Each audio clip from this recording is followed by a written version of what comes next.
அருள் நிறைந்த நல்ல கடவுளே, இந்த நாளிலும் கூட நாங்கள் எங்கள் ஆண்டவரின் அருமையான பிறப்பை கொண்டாட நீர் வழங்கியிருக்கின்ற நல்ல ஒரு வாய்ப்பினைக்காக நன்றி கூறுகின்றோம். இந்த உலகத்தை மீட்க வந்தவர், இந்த உலகத்தில் நிறைவான வாழ்வை ஏற்படுத்த வந்தவர், இந்த உலகத்தில் இருக்கின்ற இறைமக்களோடு இணைந்து வாழ்வதற்காக மனிதனாக பிறந்து மனிதனாக வாழ்ந்து எங்களோடு பயணிக்கின்ற கடவுளாக செயல்படுவதற்காக நன்றி கூறுகின்றோம். இந்த நாளிலும் கூட இந்த அதிசயமான பிறப்பை கொண்டாடும் போது எங்களுக்குள்ளாக உம்முடைய நித்திய மகிழ்ச்சியையும் நிறைவான அமைதியையும் நீரே ஏற்படுத்த வேண்டும் என்று விண்ணப்பம் செய்கின்றோம்.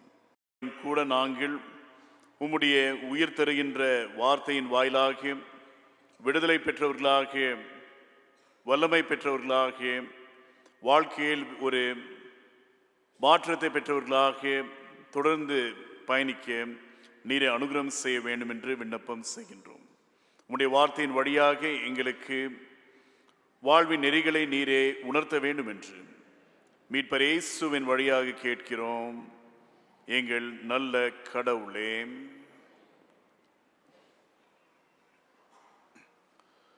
அன்புக்குரியவர்களே, உங்கள் அனைவரையும் நம்முடைய ஆண்டவரும் மீட்பெருமான இயேசு கிறிஸ்துவின் இனிய ஈடற்ற திருப்பெயரில் அன்புடன் வாழ்த்தி வரவேற்கின்றேன்.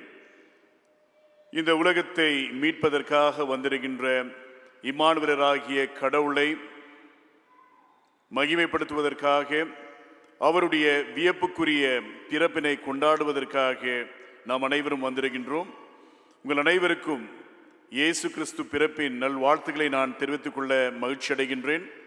தொடர்ந்து அமைதியின் அரசர் உங்கள் உள்ளத்திலும் உங்கள் இல்லங்களிலும் குடியிருந்து நிலைத்திருந்து உங்களுக்கு உலகம் தர முடியாத தெய்வீக அமைதியையும் ஆற்றலையும் அருளையும் பாராட்ட வேண்டும் என்று வாழ்த்துகின்றேன். நிச்சயமாக இந்த பிறப்பினை முன்னிட்டு நாம் கொண்டாட்டத்தில் ஈடுபடும் போது பிறந்த ஆண்டவர் நமக்குள்ளாக புதிய நம்பிக்கையை பிறப்பிக்க செய்வார் என்று நம்புகின்றேன். தொடர்ந்து நாம் அனைவரும் மிக சிறந்த முறையில் இந்த விழாவினை கொண்டாட கடவுள் தம்முடைய அனைத்து ஆசீர்வாதங்களையும் நமக்கு பாராட்ட வேண்டும் என்று வாழ்த்துகின்றேன். இயேசு கிறிஸ்துவின் பிறப்பு என்று கூறும்போது நமக்குள்ளாக ஒரு பெரிய மகிழ்ச்சி. இந்த பிறப்பினை நாம் பல காரணங்களுக்காக கொண்டாடலாம். ஒருவேளை ஆண்டவருடைய பிறப்பின் வாயிலாக நாம் மீட்கப்பட்டிருக்கின்றோம், புது வாழ்வை பெற்றிருக்கின்றோம் என்பதை அழுத்தமாக எடுத்துரைக்க ஏற்றுக்கொள்ள நாம் கொண்டாடுகின்றவர்களாக இருக்கின்றோம். இல்லை என்றால் ஒருவேளை இந்த கிறிஸ்து பிறப்பின் காலத்தில் வருகின்ற சில முக்கியமான அடையாள சின்னங்கள், அவைகளை குறித்து நாம் யோசிக்கின்றவர்களாக இந்த கொண்டாட்டங்களில் ஈடுபடுகின்றவர்களாக இருக்கின்றோம். ஒருவேளை சாண்டா கிளாஸாக இருக்கலாம், இல்லை அந்த ரெயின்டியர்ஸாக இருக்கலாம், இல்லை என்றால் நட்சத்திரமாக இருக்கலாம், பலவிதமான ஆடம்பர பொருள்களாக இருக்கலாம். இவைகளை முன்னிட்டு ஒரு கொண்டாட்டத்தில் ஈடுபடுகின்றவர்களாக நாம் இருக்கலாம். இல்லை என்றால் ஒருவேளை இந்த காலம் ஒரு வணிக ரீதியான காலம். It is a consumeristic time. It is a time of consumption. அதிகமாக நாம் நுகர்வதற்கான ஒரு காலமாக, வியாபாரங்கள் அதிகமாக மேலோங்கி செயல்படுகின்ற ஒரு காலமாக இருக்கின்றது. ஆகையால் அதற்காக பல பேர் இந்த பண்டிகையை கொண்டாடுகின்றவர்களாக இருக்கலாம். ஆகையால் பல பேர் பல காரணங்களுக்காக இந்த பண்டிகையை கொண்டாடுகின்றவர்களாக இருக்கலாம். ஆனால் நாம் எந்த நோக்கத்திற்காக இங்கே கூடி வந்திருக்கின்றோம், எதற்காக இந்த ஆண்டவரை நாம் கொண்டாட வேண்டும், இந்த கொண்டாட்டத்தின் அடித்தளம் என்ன, இந்த கொண்டாட்டத்தின் அழுத்தம் என்ன என்பதை கூட சற்று ஆராய்ந்து பார்ப்பது அவசியமாக இருக்கின்றது. அமெரிக்க நாட்டை சார்ந்த ஒரு விண்வெளி வீரர், ஜேம்ஸ் எர்வின் என்பது அவருடைய பெயர். An American astronaut called James Irwin நிலாவின் மேல் காலடி வைத்த மனிதர்களில் ஒருவேளை 8வது மனிதராக இருக்கலாம். அந்த நிலாவின் மேல் காலடியை வைத்த பிறகு அவர் மீண்டுமாக இந்த பூமிக்கு திரும்பின பிறகு சிலர் அவரை சந்தித்து இந்த வியப்புக்குரிய மகிமையான அற்புதமான செயலை புரிந்திருக்கின்றீர்கள். நீங்கள் எப்படி யோசிக்கின்றீர்கள்? இதை எப்படி நீங்கள் உள்வாங்கிக் கொண்டிருக்கின்றீர்கள்? இந்த அதிசயமான ஒரு செயல்பாட்டை நீங்கள் எப்படி புரிந்து கொண்டிருக்கின்றீர்கள் என்று கேட்டார்கள். அதற்கு ஜேம்ஸ் சர்வின் கொடுத்த பதில் ஆங்கிலத்தில் சொல்ல வேண்டும் என்றால், more than man walking on moon, it is important that we recognize that God walked on this earth. மனிதன் நிலாவின் மேல் நடந்தார். நிச்சயமாக ஒரு வியப்புக்குரிய காரியம், மகிமையான காரியம், ஒரு மிக முக்கியமான செயல்பாடு. ஆனால் அதைவிட வியப்புக்குரியது, அதைவிட முக்கியமானது, அதைவிட மகிமையானது, அதைவிட பொருள் வாய்ந்தது என்ன என்று பார்க்கும்போது, இந்த உலகத்தின் மேல் கடவுள் தன்னுடைய காலடியை வைத்தார். இந்த உலகத்தில் கடவுள் நடந்தார். அதை நாம் எல்லா நேரங்களிலும் கூட அழுத்தமாக கூற வேண்டும் என்று சொன்னார். ஆகிய எதற்காக நாம் இங்கே கூடி வந்திருக்கின்றோம் என்றால், கடவுள் மனித கோலத்தை எடுத்துக்கொண்டு ஒரு மனிதராக இந்த உலகத்தின் மேல் நடந்தார், நம் மத்தியில் வாழ்ந்தார், நம்மோடு உறவாடினார், நம்மோடு உரையாடினார், நம்முடைய அனுபவங்களில் பங்காளியாக செயல்பட்டு நம்மோடு பயணித்து இன்றும் கூட நம்மோடு பயணிக்கின்ற கடவுளாக இருக்கின்றார். ஆகையால் இந்த கடவுளை நாம் வாழ்த்த வேண்டும், இந்த கடவுளை நாம் வணங்க வேண்டும், இந்த கடவுளை நாம் மகிமைப்படுத்த வேண்டும் என்பது கடவுள் நமக்கு தந்திருக்கின்ற ஒரு மிக முக்கியமான அறைக்கூவலாக காணப்படுகின்றது. ஆகையால் தான் இந்த நாளிலும் கூட தென்னிந்திய திருச்சபையின் அருளுரை மரபின்படி நமக்கு வழங்கப்பட்டிருக்கின்ற தலைப்பு என்ன என்று பார்க்கும்போது, ஒரு புதிய விடியல். ஆங்கிலத்தில் சொல்ல வேண்டும் என்றால் a new dawn. DON இல்ல, DAWN. சரிங்களா? DAWN. ஒரு புதிய விடியல், கடவுள் வழங்குகின்ற ஒரு புதிய விடியல். இந்த விடியலை குறித்து இந்த நாளிலும் கூட நாம் ஆலோசிப்பதற்காக, கலந்துரையாடுவதற்காக, இதை குறித்து நாம் இன்னும் அதிகமாக தியானிப்பதற்காக கூடி வந்திருக்கின்றோம். இந்த புதிய விடியல் எப்படி தோன்றுகின்றது என்று பார்க்கும்போது, கடவுள் மனித வரலாற்றில் தலையிடுவதின் வழியாக ஒரு புதிய விடியல் தோன்றுகின்றது. A new dawn emerges because of God's intervention in human history. கிறிஸ்து பிறப்பு என்று சொல்லும்போது அது ஒரு கற்பனை கதை அல்ல. இயேசு கிறிஸ்துவின் பிறப்பு என்று சொல்லும்போது அது ஒரு புனைவு கதை அல்ல. It is not a mythological fable. It is not a fantasy. It is not a fairy tale. இயேசு கிறிஸ்துடைய பிறப்பு என்பது ஒரு புனைவு கதை அல்ல, ஒரு கற்பனை கதை அல்ல. அதற்கு மாறாக அது ஒரு வரலாற்று உண்மை. It is a historical truth என்பதை நாம் அறிந்து கொள்ள வேண்டியவர்களாக இருக்கின்றோம். ஒரு குறிப்பிட்ட வரலாற்று சூழலில் கடவுள் தலையிடுகின்றவராக இருக்கின்றார். அந்த தலையீட்டின் வழியாக ஒரு புதிய விடியல் தோன்றுகின்றது என்பதை நாம் நிச்சயமாக நம்ப வேண்டும். ஒருவேளை லூக்காவின் நற்செய்தி நூலின் முதல் 3 அதிகாரங்களை நீங்கள் எடுத்துக்கொள்ளும் போது, லூக்கா நற்செய்தியாளர் மிக சிறப்பாக வரலாற்று பின்னணியங்களை நமக்கு எடுத்துரைக்கின்றவராக இருக்கின்றார். 1ஆம் அதிகாரத்தை நீங்கள் பார்க்கும்போது ஏரோது ராஜா ஆட்சி புரிகின்ற காலத்தில், 2ஆம் அதிகாரத்தை நீங்கள் பார்க்கும்போது அகஸ்திராயர் ஆட்சி புரிகின்ற காலத்தில், 3ஆவது அதிகாரத்தை நீங்கள் பார்க்கும்போது திபேரியு அரசர் ஆட்சி புரிகின்ற காலத்தில். வரலாறு என்பது லூக்காவின் நற்செய்தியாளருக்கு மிக முக்கியமாக காணப்படுகின்றது. Luke places a lot of emphasis on historical realities. In the first chapter there is a reference to King Herod. In the second chapter there is a reference to Augustus Caesar. In the third chapter there is a reference to Tiberius Caesar. இந்த ராஜாக்கள், இந்த பேரரசர்கள் உலகத்தை ஆளுகை செய்து கொண்டிருக்கின்ற வேளையில் வரலாற்றை மாற்றுகின்ற ஒரு நிகழ்ச்சி நடைபெறுகின்றது. அந்த நிகழ்ச்சி தான் கடவுள் உலக வரலாற்றில் செயல்படுகின்றவராக, தலையிடுகின்றவராக இருக்கின்றார் என்பதை நாம் உணர்ந்து கொள்ள வேண்டும். God does not intervene in a vacuum.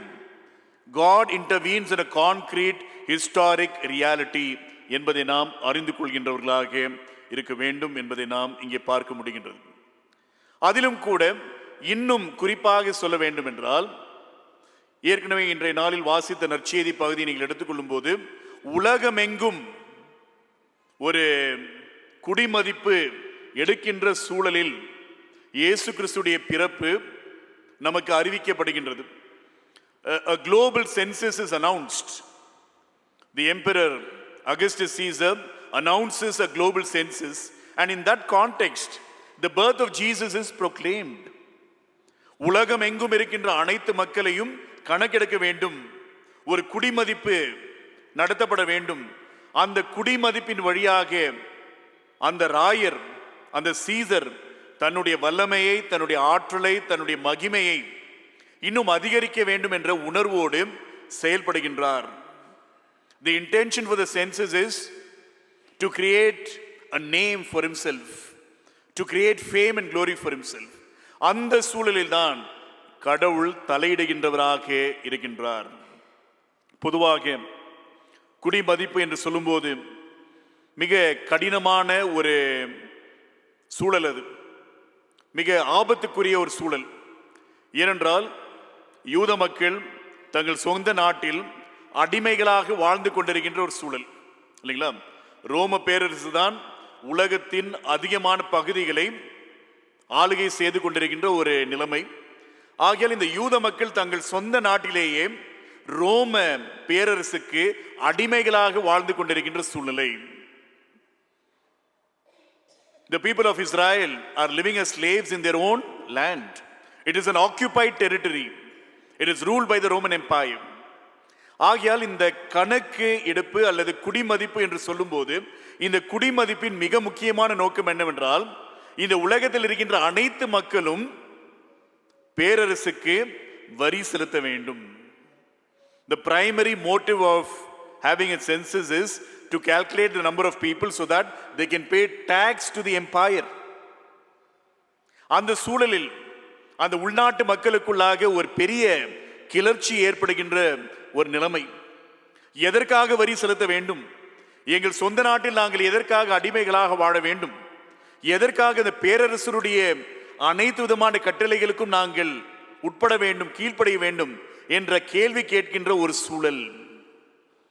அந்த நிலைமையில் ரோம பேரரசர் என்ன செய்வார் என்றால், அந்த பகுதிகளில் அதிகமான இராணுவ படையை அவர் அங்கே வைப்பார். பொதுவாக நம்ம ஊரில் கூட வந்து எலெக்ஷன் நடத்தும் போது ஏதாவது பிரச்சனை வந்துருமோன்னு என்ன பண்ணுவோம், நம்ம போலீஸ் ப்ரொடெக்ஷன், போலீஸ் பந்தோபஸ்தெல்லாம் வைப்போம். ஏன்னா லா அண்ட் ஆர்டர் வந்து மெயின்டைன் பண்ணுறதுக்காக, சட்ட ஒழுங்கில் எவ்விதமான ஒரு சேதமும் ஏற்படக்கூடாது என்ற உணர்வோடு அதிகமான காவல் வீரர்களை அங்கே நாம் வைப்போம். அதே போல இந்த குடிமதிப்பு நடத்தப்படுகின்ற வேளையில் கூட ரோம இராணுவ படையை சார்ந்த பல போர் வீரர்கள் அங்கே இருக்கின்றார்கள். ஒரு பெரிய படை அங்கே காணப்படுகின்றது. அந்த சூழலில் தான் வானத்திலிருந்து ஒரு படை இறங்குகின்றது. There is an imperial army which is loyal to the Roman Empire, and in that situation there is an angelic army which descends from heaven. ஆகிய இந்த இரண்டு இராணுவ படைகளுக்குள்ளாக ஏற்படுகின்ற தொடர்பு, உரையாடல், அதை தான் நாம் இந்த லூக்கா 2ஆம் அதிகாரத்தில் காண்கின்றோம். இரண்டு விதமான இராணுவ படைகள், ஒன்று ரோம பேரரசின் இராணுவ படை, இன்னொன்று தேவ தூதர்களுடைய இராணுவ படை. There is an imperial army and there is also an angelic army. இந்த ரோம பேரரசின் இராணுவ படையை நீங்கள் பார்க்கும்போது வன்முறையை அதிகமாக வலியுறுத்துகின்ற ஒரு படையாக இருக்கின்றது. வன்முறை, ஆதிக்கம் செலுத்த வேண்டும், இந்த உலகத்திற்கு ராயர் மட்டும்தான் அரசர் என்று கூற வேண்டும், ஆகிய இந்த உலகத்தில் இருக்கின்ற அனைத்து மக்களையும் கட்டுப்படுத்த வேண்டும், அடிமைப்படுத்த வேண்டும் என்ற உணர்வோடு செயல்படுகின்ற ஒரு இராணுவ படை. ஆனால் வானத்திலிருந்து இறங்குகின்ற அந்த தேவ தூதருடைய படை எப்படிப்பட்ட படையாக இருக்கின்றது என்று பார்க்கும்போது அமைதியை கூறுகின்ற படையாக இருக்கின்றது. அமைதி நற்செய்தியை பிரஸ்தாபம் செய்கின்ற படையாக இருக்கின்றது. யாரையும் கட்டுப்படுத்த வேண்டாம், யாரையும் கீழ்ப்படுத்த வேண்டாம், அனைவரும் விடுதலை பெற வேண்டும் என்ற உணர்வோடு செயல்படுகின்ற படையாக இருக்கின்றது. இரண்டு படைகள், ஒரு படை அடிமைப்படுத்துகின்ற படை, இன்னொரு படை விடுதலை செய்கின்ற படை. ஒரு படை அச்சுறுத்துகின்ற படை, இன்னொரு படை அமைதியை ஏற்படுத்துகின்ற ஒரு படை. ஒரு படை ராயர் தான் இந்த உலகத்தின் அரசர் என்று கூறுகின்ற படை, இன்னொரு படை இந்த உலகத்தின் அரசராக இயேசு கிறிஸ்து பிறந்திருக்கின்றார் என்று கூறுகின்ற ஒரு படை. For unto you a savior is born. உங்களுக்காக ஒரு இரட்சகர், உங்களுக்காக ஒரு மீட்பர் பிறந்திருக்கின்றார் என்று கூறுகின்ற ஒரு அருமையான செய்தியை நாம் இங்கே பார்க்க முடிகின்றது. ஆகையால் தான் இந்த புதிய விடியல் எப்படி தோன்றுகின்றது என்று பார்க்கும்போது, கடவுள் உலக வரலாற்றில் தலையிடுகின்றார். எதற்காக இந்த உலக வரலாற்றில் தலையிடுகின்றார் என்று பார்க்கும்போது, அமைதியை ஏற்படுத்துவதற்காக அவர் தலையிடுகின்றார். ஒருவேளை ஏசாயா 9ஆம் அதிகாரத்தை நாம் இந்த நாளில் கூட வாசித்தோம். அதில் சொல்லப்படுகின்ற ஒரு அருமையான வாக்கு தத்துவம் இல்லைங்களா? நமக்கு ஒரு பாலகன் பிறந்தார், நமக்கு ஒரு குமாரன் கொடுக்கப்பட்டார். சத்தமா சொல்லுங்க, நமக்கு ஒரு பாலகன் பிறந்தார், நமக்கு ஒரு குமாரன் கொடுக்கப்பட்டார், கர்த்தத்துவம் அவர் தோளின் மேல் இருக்கும், அவருடைய பெயர் அல்லது அவருடைய நாமம் அதிசயமானவர், அதிசயங்களை செய்கின்றவர், வியப்புக்குரிய காரியங்களை வெளிப்படுத்துகின்றவர், இவர்தான் பிறக்க இருக்கின்றார். ஆலோசனை கர்த்தர், ஞானத்தோடு இந்த உலகத்தை ஆளுகின்ற அரசராக வருகின்றார், இவர்தான் ஆலோசனை கர்த்தர். அடுத்தது வல்லமையுள்ள தேவன், ஆல்மைட்டி காட், வல்லமையுள்ள தேவன்.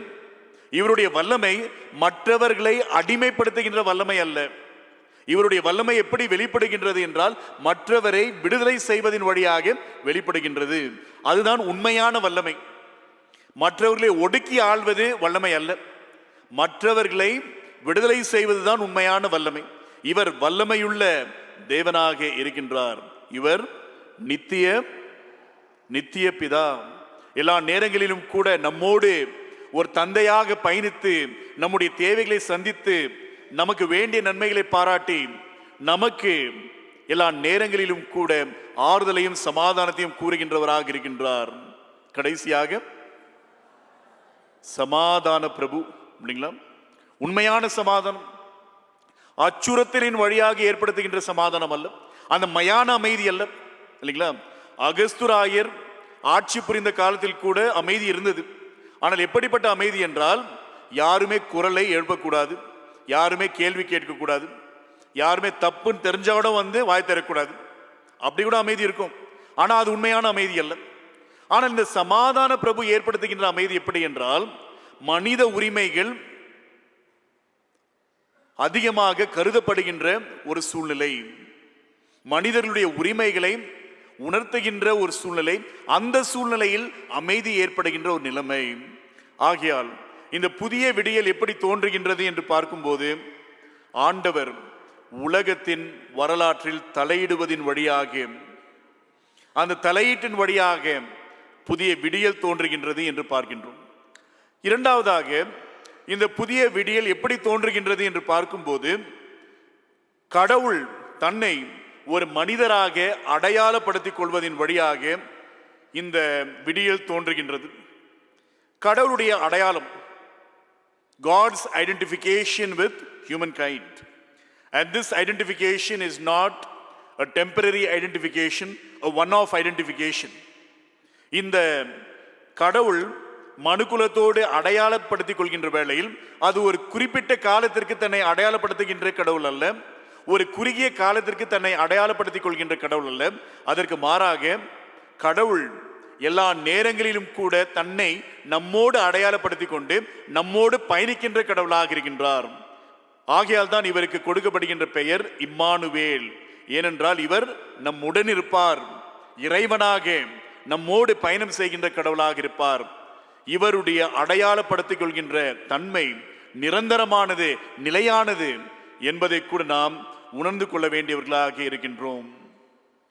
ஆகையால் கடவுள் தன்னை எப்படி அடையாளப்படுத்திக் கொள்கின்றார் என்று பார்க்கும்போது, லூக்கா நற்செய்தி நீங்கள் எடுத்துக்கொள்ளும் போது ஆரம்ப காட்சி தேவாலயத்தில் தோன்றுகின்றது.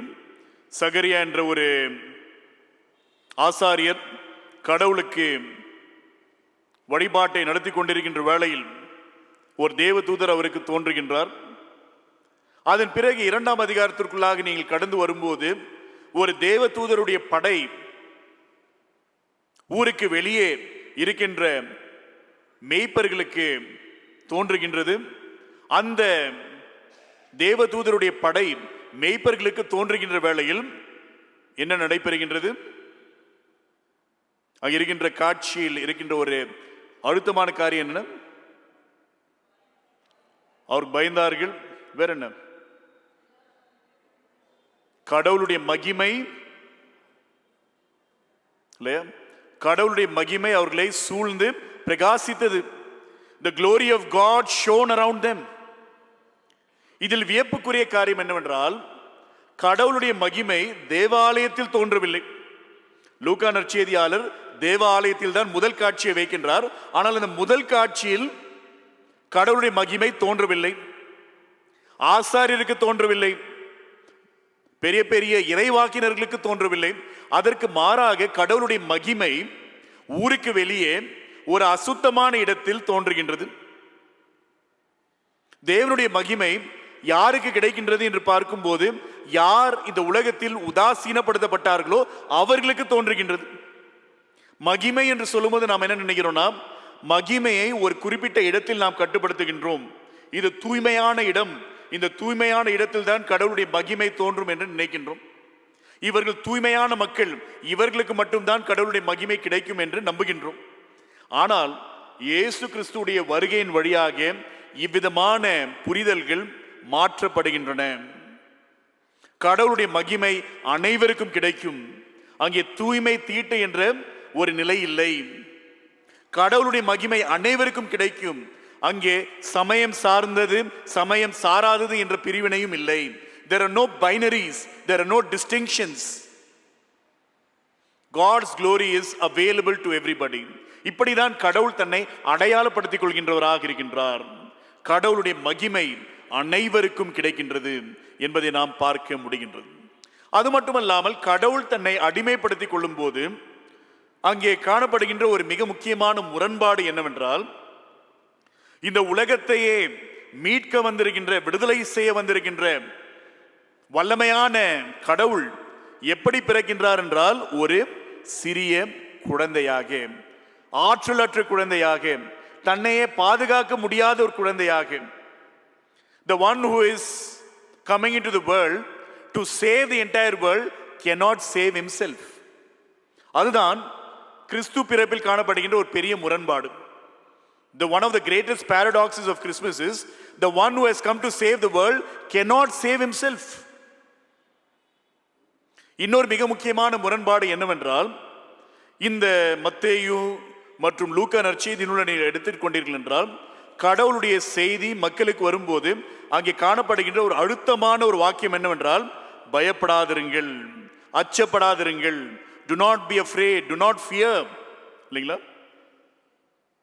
நான் ஒரு முறை கணக்கு எடுக்கும்போது 5 முறை, குறைந்தபட்சம் 5 முறையாவது வருது மத்தேயு லூக்கா நற்செய்தி நூல்ல. 5 முறையாவது பயப்படாதிருங்கள், அச்சம் அடையாதீர்கள், do not fear, do not be afraid என்ற அந்த வாக்கியம் காணப்படுகின்றது. ஆனால் இங்கே காணப்படுகின்ற ஒரு முரண்பாடு என்னவென்றால், பயப்படாதிருங்கள் என்று சொல்லுகின்ற கடவுள் இந்த உலகத்திற்குள்ளாக வரும்போது பயத்தோடு வாழ வேண்டிய ஒரு நிலைமை. The God who announces do not be afraid, the God who announces do not fear has to live in fear. ஒரு குழந்தையாக தன்னுடைய பெற்றோரோடு ஒரு ஊரிலிருந்து இன்னொரு ஊருக்கு பயணம் செய்கின்ற ஒரு நிலைமை. எதற்காக? பயத்தின் நிமித்தம். இல்லைங்களா? யோசித்து பாருங்கள். ஒரு சிறிய வாலிப பெண் தன்னுடைய கணவரோடு நாசரேத்திலிருந்து பெத்லகேமுக்கு பயணம் செய்கின்றார். பெத்லகேமிலிருந்து எகிப்துக்கு பயணம் செய்கின்றார். எதற்காக? பயம். அந்த நாட்டில் இருக்கின்ற அரசர் என்னுடைய குழந்தையை கொலை செய்து விடுவார் என்ற பயத்தோடு அவர்கள் என்ன செய்கின்றார்கள்? இன்னொரு நாட்டிற்கு நாடோடிகளாக, அகதிகளாக பயணம் செய்கின்றவர்களாக இருக்கின்றார்கள். அங்கே எகிப்து நாட்டிலிருந்து மீண்டுமாக தன்னுடைய சொந்த ஊருக்கு பெத்லகேமுக்கு வர வேண்டும் என்று நினைக்கும் போது, பெத்லகேமில் இருக்கின்ற அரசர் ஏதாவது செய்து விடுவார் என்ற பயத்தோடு என்ன செய்கின்றார்கள்? நாசரேத்திற்கு வருகின்றார்கள். பயம் என்பது அந்த தூய குடும்பத்திற்கு, ஹோலி ஃபேமிலிக்கு ஒரு அன்றாட அனுபவமாக இருக்கின்றது. ஆகியால் பயப்படாதிருங்கள் என்று சொன்ன கடவுள் பயத்தின் சூழலில் வாழ வேண்டியவராக காணப்படுகின்றார். இயேசு கிறிஸ்துடைய பிறப்பு மிக கடினமான சூழ்நிலையில் ஏற்படுகின்ற பிறப்பாக இருக்கின்றது. நம்ம ரொம்ப ஈஸியா சொல்லிடுறோம் இல்லைங்களா? இங்கிலீஷ்ல ஸ்லீப் இன் ஹெவன்லி பீஸ் என்றோம். சைலண்ட் நைட் ஹோலி நைட் பாடும்போது என்னன்றோம்? Sleep in heavenly peace. உண்மையாகவே ஹெவன்லி பீஸ்ல தூங்க முடிஞ்சிச்சு அவரால்? தூங்கு பாலா தூங்குன்னு சொல்றோம். உண்மையாகவே அவரால் தூங்க முடிஞ்சிச்சா? யோசித்து பாருங்கள். அவர் தூங்க வேண்டும் என்று அவருடைய தாய் அவருக்கு ஒரு தாலாட்டை பாடுகின்ற வேளையில் வெளியே பல பெண்கள், பல தாய்மார்கள் தங்களுடைய குழந்தைகள் இறந்து விட்டார்கள் என்று சொல்லி புலம்பல்களை எடுத்துக் கொண்டிருந்தார்கள், புலம்பல்களை எழுப்பிக் கொண்டிருந்தார்கள் இல்லைங்களா? ராகேல் தன்னுடைய குழந்தைகளுக்காக அழுகின்றாள். Rachel is weeping for her children. She refuses to be comforted. இல்லைங்களா? அவ்விதமான ஒரு சூழ்நிலை. ஏனென்றால் அந்த அரசர் இயேசு கிறிஸ்துவை கொலை செய்வதற்காக அந்த நாட்டில் இருக்கின்ற ஆண் குழந்தைகளில் 2 வயதிற்கு உட்பட்ட அனைவரையும் கொலை செய்கின்றவராக இருக்கின்றார். அந்த சூழ்நிலையில் இயேசு கிறிஸ்து தூங்க முடிந்ததா? யோசித்து பாருங்கள். தூங்க முடியாத ஒரு நிலைமை. ஏனென்றால் தாலாட்டிற்கு செவி கொடுப்பதா, இல்லை என்றால் பல மக்களுடைய புலம்பலுக்கு செவி கொடுப்பதா? தங்கள் குழந்தை இழந்து தவித்துக் கொண்டிருக்கின்ற தாய்மார்கள் புலம்பிக் கொண்டிருக்கின்றார்கள், அழுது கொண்டிருக்கின்றார்கள். அந்த புலம்பலின் சத்தம் இந்த குழந்தையின் காதுக்கு வருகின்றது. ஆகிய இயேசு கிறிஸ்து இந்த உலகத்தில் தன்னை அடையாளப்படுத்திக் கொள்கின்ற வேளையில் ஒரு முரண்பாட்டை பார்க்கின்றோம். உலகத்தை மீட்க வந்த அரசர் தன்னையே பாதுகாக்க முடியவில்லை. உலகத்தின் பயங்களை நீக்க வந்த கடவுள், உலகத்தில் இருக்கின்ற மக்களுடைய அச்சத்தை அகற்ற வந்த கடவுள் தன்னுடைய பயத்தை நீக்கிக் கொள்ள முடியவில்லை. பயத்தின் சூழலில் வாழ்ந்து கொண்டிருக்கின்றார். The family of Jesus lives in hostility. Jesus is born as a threatened child. Jesus lives as a refugee, as an alien, as a wanderer, as a nomad. இதுதான் இயேசு கிறிஸ்து மற்றும் அவருடைய குடும்பத்தினருடைய அனுபவமாக இருக்கின்றது. இந்த சூழ்நிலையில் தான் ஒரு புதிய விடியல் தோன்றுகின்றது என்பதை நாம் திருமறையின் வாயிலாக அறிந்து கொள்கின்றோம். இந்த நாளிலும் கூட நாம் அனைவரும் கிறிஸ்து பிறப்பினை மகிழ்ச்சியோடு கொண்டாடி கொண்டிருக்கின்றோம். புதிய துணிமணிகளை வாங்கி கொண்டு வீட்டில் நல்ல உணவு பதார்த்தங்களை நாம் சமைத்து மிக சிறப்பாக குடும்பத்தினரோடு கொண்டாடி கொண்டிருக்கின்றோம். ஆனால் உலகத்தின் ஒரு பகுதியில் காணப்படுகின்ற ஒரு அவல நிலைமை, 2 ஆண்டுகளாக கிறிஸ்து பிறப்பினை கொண்டாட முடியாத ஒரு ஊர் என்றால் இயேசு கிறிஸ்து பிறந்த ஊர். இயேசு கிறிஸ்து பிறந்த ஊரில் கிறிஸ்து பிறப்பின் கொண்டாட்டம் நடைபெறவில்லை. ஒரு போர் சூழலில் வாழ்ந்து கொண்டிருக்கின்ற மக்கள், பயத்தின் மத்தியில் வாழ்ந்து கொண்டிருக்கின்ற மக்கள், பகைமையின் மத்தியில் வாழ்ந்து கொண்டிருக்கின்ற மக்கள், பாதுகாப்பற்ற சூழ்நிலையில் வாழ்ந்து கொண்டிருக்கின்ற மக்கள், எவ்விதமான அடிப்படை வசதிகளும் இல்லாத சூழ்நிலையில் பிறக்கின்ற புதிய குழந்தைகள், இந்த சூழ்நிலையில்தான் பெத்லகேம் நகரத்தை சார்ந்தவர்கள் வாழ்ந்து கொண்டிருக்கின்றார்கள் இல்லைங்களா? நம்ம கூட நம்முடைய கீர்த்தனைகளில் ஒரு பாடலை பாடுகின்றோம். 60ஆம் கீர்த்தனை நினைக்கிறேன் இல்லைங்களா? பெத்லகேம் சிற்றூரே இல்லைங்களா? ஓ லிட்டில் டவுன் ஆஃப் பெத்லஹேம் என்ன இங்கிலீஷ்ல ஒரு அழகான ஒரு பாடல். தமிழ்ல அந்த முதல் 2 வரியை வாசிங்க பார்க்கணும். 60ஆம் பாடல், 60ஆம் ஞானப்பாமாலை. ஓ பெத்லகேமே சிற்றூரே என்ன உன் அமைதி, என்ன உன் அமைதி. O little town of Bethlehem, how still we see thee lie. 19ஆம் நூற்றாண்டில் அமெரிக்க நாட்டை சார்ந்த ஒரு ஆயர் பிலிப் புரூக்ஸ் என்பவர் எழுதின ஒரு பாடல். அவர் கூட இந்த மாதிரி ஒரு நிலைமையை கற்பனைத்திருக்க முடியாது, யூகிச்சிருக்க முடியாது. ஆனால் ஒருவேளை பெத்லகேமை இன்றைய காலகட்டத்தில் நாம் பார்க்கும்போது இந்த பாடலுடைய வரி அவ்வளவு பொருத்தமாக, அவ்வளவு சூழல் சார்ந்ததாக காணப்படுகின்றது. பெத்லகேமை இன்றைய நாளில் பார்க்கும்போது என்ன உன் அமைதி, ஒரு கொண்டாட்டம் இல்லை, ஒரு மகிழ்ச்சி இல்லை, எவ்விதமான ஒரு வல்லமையான ஒரு கொண்டாட்டமும் இல்லாத ஒரு சூழ்நிலை. How still we see the lie என்று நாம் பார்க்க முடிகின்றது. ஒரு 2 நாள் முன்னால் எங்கேயோ படிச்சுன்னு இருந்தேன் நான். அப்போ ஒரு குறிப்பை படித்தேன். 2023ஆம் ஆண்டின் முதல் பகுதியில் பெத்லகேம் ஊரில் இருக்கிற அந்த ஹோட்டல் எல்லாம் பார்த்தீங்கன்னா ஏறத்தாழ 80% நிரம்பி இருந்தது. There was around 80% occupancy in the hotels of Bethlehem in early 2023. But today, the occupancy is around 3%. 3% மக்கள் கூட அந்த சத்திரங்களில், அந்த விடுதிகளில், அந்த ஹோட்டல்களில் தங்கவில்லை. நற்செய்தியில் நாம் பார்க்கின்ற ஒரு வாக்கியம் என்னவென்றால் சத்திரத்தில் இடமில்லை என்று. There was no room for them in the inn. ஆனால் இன்னைக்கு பெத்லகேமுடைய சூழ்நிலையில் பார்க்கும்போது there is too much room. அதிகமான இடம் இருக்கின்றது, ஆனால் மக்கள் அங்கே இல்லை கொண்டாடுவதற்காக. ஆகையால் இயேசு கிறிஸ்து இந்த உலகத்திற்குள்ளாக வந்து தன்னை அடையாளப்படுத்திக் கொள்கின்றார். எப்படி அடையாளப்படுத்திக் கொள்கின்றார் என்று பார்க்கும்போது ஒரு ஆற்றல் இழந்த குழந்தையாக, பயத்தின் சூழலில், மனித உரிமைகள் மறுக்கப்பட்ட சூழலில், பலவிதமான பகைமைகள் மேலோங்கி காணப்படுகின்ற சூழலில் இந்த இயேசு கிறிஸ்து தன்னை இறை மக்களோடு அடையாளப்படுத்திக் கொள்கின்றார்.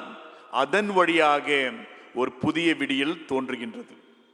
கடைசியாக இந்த புதிய விடியல் எப்படி தோன்றுகின்றது என்று பார்க்கும்போது ஏசாயா தீர்க்கதரிசி மீண்டுமாக 9ஆம் அதிகாரத்தில் சொல்லுகின்ற ஒரு அழகான வாக்கியம், ஒரு பொருள் நிறைந்த வாக்கியம்.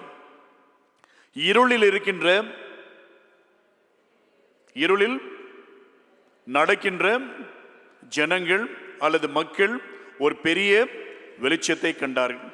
இல்லைங்களா? யார் விடியலை பார்க்க முடியும் சொல்லுங்க. கடவுள் வந்து ஒரு பெரிய விடியலை நமக்காக ஏற்படுத்தி இருக்கின்றார். God has created a new dawn for us, but who will be able to see or witness this new dawn? யார் இந்த காட்சியை காண முடியும்? இருளில் இருக்கின்றவர்கள். அப்படியா? இருளில் இருக்கின்றவர்கள் மட்டுமல்ல, இருளில் நடக்கின்றவர்கள். சில நேரத்தில் இருளில் இருந்தோம்னா என்ன ஆகுதுன்னா நமக்கு அங்கேயே இருந்தலான்னு தோணுது. we give up. ஒரு தோல்வி மனப்பான்மையோடு இனிமேல் என்னுடைய வாழ்க்கையில் வெளிச்சம் இல்லை, ஒருவேளை என்னுடைய வேலையை இழந்து விட்டேன் என்றால், என்னுடைய உறவு நிலைகளில் ஏதாவது சேதம் ஏற்பட்டால், இல்லை என்றால் எனக்கு ஏதாவது மருத்துவ ரீதியாக குறைபாடு ஏற்பட்டால், இனிமேல் என் வாழ்க்கையில் எந்த விதமான நம்பிக்கையும் இல்லை, இனிமேல் என் வாழ்க்கை இருள் தான் அப்படின்னு நினைக்கிற நிலைமையில் நாம் விடியலை காண முடியாது.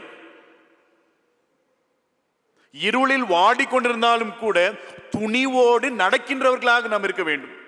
நிச்சயமாக ஒரு நாள் வெளிச்சத்தை காண்போம், நிச்சயமாக ஒரு நாள் விடியல் ஏற்படும், நிச்சயமாக ஒரு நாள் விடுதலை ஏற்படும் என்ற நம்பிக்கையோடு நடக்கின்ற வேளையில் தான் புதிய விடியலை நாம் காண முடியும்.